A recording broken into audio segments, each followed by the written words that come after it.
Welcome, Dr. James Beckett, Sports Card Insights. This is 8 listener questions that I have from, I suppose it's 8 different, maybe even more than 8 different, because some questions are asked by more than one person, but I'm going to give attribution where I can. Thanks sponsors, Topps, Panini, Upper Deck, Heritage Auctions, Huggins Scott Auctions, Mike Stadium Sports Cards, Burbank Sports Cards, ComC.com, and Beckett Media, Beckett Grading, Beckett Authentication. First question from my friend Mike Steveline. He's been on before. And he said, with the reports of paper shortages, what are your thoughts on card companies buying up cases of junk wax era cards simply for the paper? Then he got into, well, is it wrong to destroy cards? It's not a felony. It's not illegal to destroy cards. It brings to mind that in World War II, there was a paper shortage. There was a paper drive, and a lot of cards from before World War II were lost to these paper drives where they were salvaging. And it's reverse logistics. It's a problem. I don't know that the specific kinds of paper, I'm just not sure whether the pricing matters when you're collecting up the stuff, chopping it up, and then reconstituting. I'm not sure that works. But the problem in the industry is twofold. It's not just the paper shortage. It's the shortage of the collating and inserting machines. Again, if you're just printing up the cards, if you've got the paper and the ink, you can just let it rip. But packing it out is a huge bottleneck as well, maybe even a bigger bottleneck. Second question from Greg Scholes, commenting on Jay Baker's museum exhibit that he has down in Naples, Florida. And he said, I'd love to see the collection in person. Found some photos online. Is there more complete collection of the photos? Only thing I know, and I think this would be true of me as well if I were doing this, is that I think they're encouraging people to go to Naples. And it's the Artists Naples, the Baker Museum, and it's in Naples, Florida. So spring break, I guess, is over. But I think the exhibit is up through May. And after that, Greg, I too am hoping that it will be made available where you can see without having to go there. Or what I recommended to Jay is that he take it on the road. He's got fabulous stuff that deserves to be seen in more than just a picture. Third one was from Ken Kinsley, Beansball Card Blog, talking about players' final cards. And yes, I think that was a thing back in the day, not as much now when you're having the annual statistics and you can see somebody's whole career. Now statistics are pretty easy to find. But again, who knows? That could come back in vogue. A career retrospective, 69 Mantle, I think that's part of its charm. Mays, he's got a 73 card, but then he's got a 74 World Series card as well, but it's not a regular card. Okay, fourth question from Daniel Wilson. Actually had a couple of things about, he'd looked at the videos that are of the card wall that are posted to YouTube. So they're not on a podcast, but they're just posted to YouTube. And he was commenting on the one that had Tom Brady in it. And I shared what I chose to display for Tom Brady and what I chose not to. And I actually had this Kurt Warner, Tom Brady dual autograph that I did not choose because it dilutes the Tom Brady aspect, but I just thought I'd show it, and he liked that. So when I'm doing these videos for the wall, I'm showing things that are on the wall as well as things that didn't make the wall but are still interesting cards. Not exhaustively, but just showing a few things for people that you haven't seen. And Jim Bouton was on there, which he commented about, who was a really good pitcher for a while, but an even more provocative author that pulled back the curtain for baseball, and baseball's never been the same. Other question he had, or comment, on the card wall that had Roger Clemens and Roberto Clemente, and I was lamenting having to choose. What would I pick? And he disagreed with me. I had a mirror gold Roger Clemens. And the other comment he made I think was good is that when I choose a card to be on the card wall, you can take the card off the wall and you can look on the back, but I'm trying to pick cards that have distinctive fronts. If they have an interesting back, it's going to be infrequent that somebody looks at the back. So I don't want the back to be the differentiator. Let's see, TJ Mack, Vintage Cards. Terry said, I enjoy the videos. I like that you cover a variety of sports, not just the Hall of Famers. It's a reflection of your knowledge and passion for sports. Thank you, Terry. Yes, I don't think I have a passion for all sports, but I have a passion for a whole bunch of sports.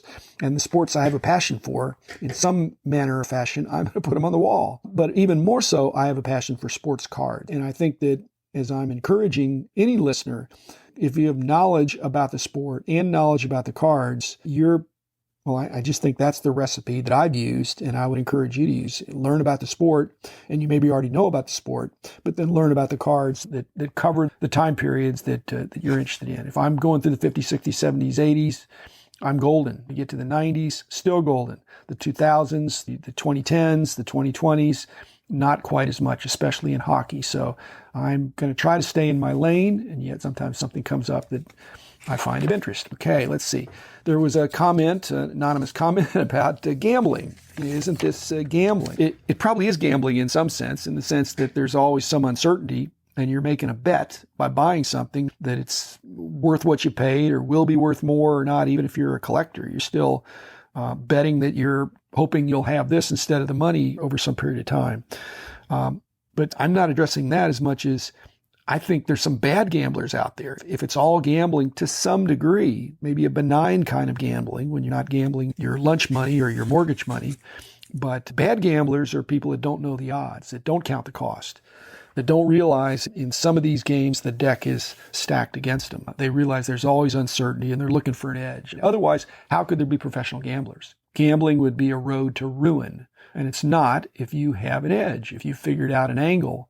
But going against the house in Vegas, where I was, I did not gamble there, okay, because the deck is stacked against me. But do I buy cards that I think might go up and might go down? Yes, I do. And am I a professional at that? I think I make more money each year than I lose, but I do occasionally lose. Buy something that turns out to be not a good deal. Okay, this is IG High Speed Card Chase commenting about Mantle versus Mays, Rich Klein and I had. And he asked the less frequently asked question. I just want to bring it up. He said, I appreciate this. It's clear Mays is undervalued relative to Mantle. But is Mays undervalued in general, or is this just a case of Mantle being way overvalued? I think that's the question that needs to be asked. Actually, both could be true, that Mays could be undervalued in general because he was a fabulous player, a generational talent. Or is this a case of Mantle being way overvalued? Yes, I think Mantle, in any rational sense, is way overvalued. In any kind of a general manager, is he worth 1,000 other players? He's 1,000 times more valuable than somebody else. Yeah, okay. And then finally, got a nice comment from Frank Castella, the golf pro from Michigan.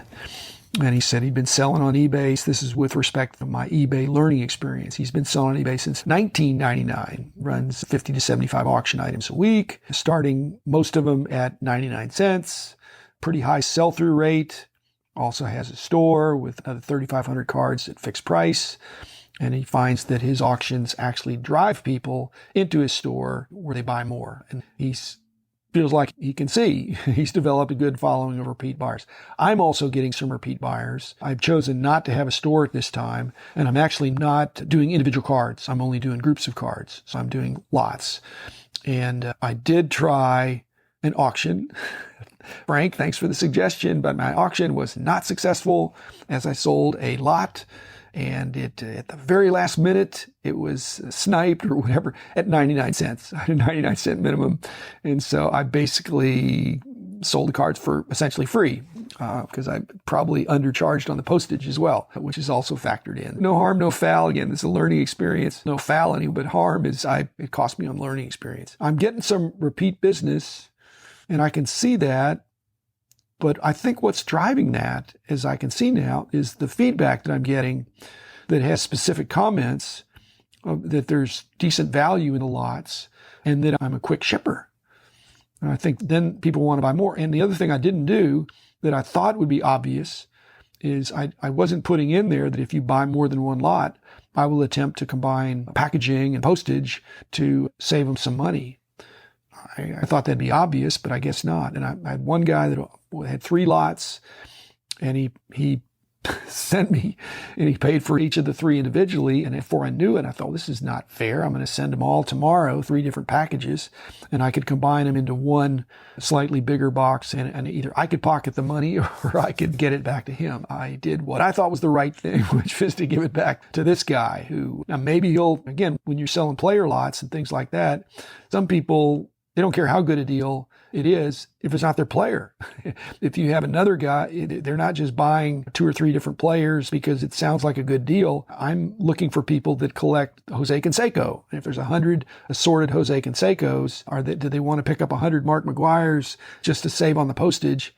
I don't think so, unless they want Canseco and McGuire and Sosa or whoever else they want to pick. So again, it's been a learning experience. It's been fun. Frank and everybody else, thanks for the suggestions you've made. I'm going to come back to this. I'll deal with this again at a later time. And again, on the whole, it's been worse than I thought and better than I thought, and better in enough ways that I'm staying the course. If I keep getting some great suggestions, you guys helping me, and I'll try to help you on some things as well. So thanks, Frank. Thanks everybody else that wrote in with their questions and comments. If you've got questions or comments, send them to drjamesbeckett@gmail.com. That's all spelled out. And I will be happy to read them and either respond individually or I really prefer doing it if you've got a really interesting question or comment. I want to put it on the podcast. And if you've got a bunch of them, as you've heard, some of them wind up coming on the podcast to discuss their crazy ideas that I can compare to my crazy ideas. So thanks, everybody. Have a great day. Greatest hobby in the world. And I will see you tomorrow. Or you will hear me tomorrow. The man in the house of cards.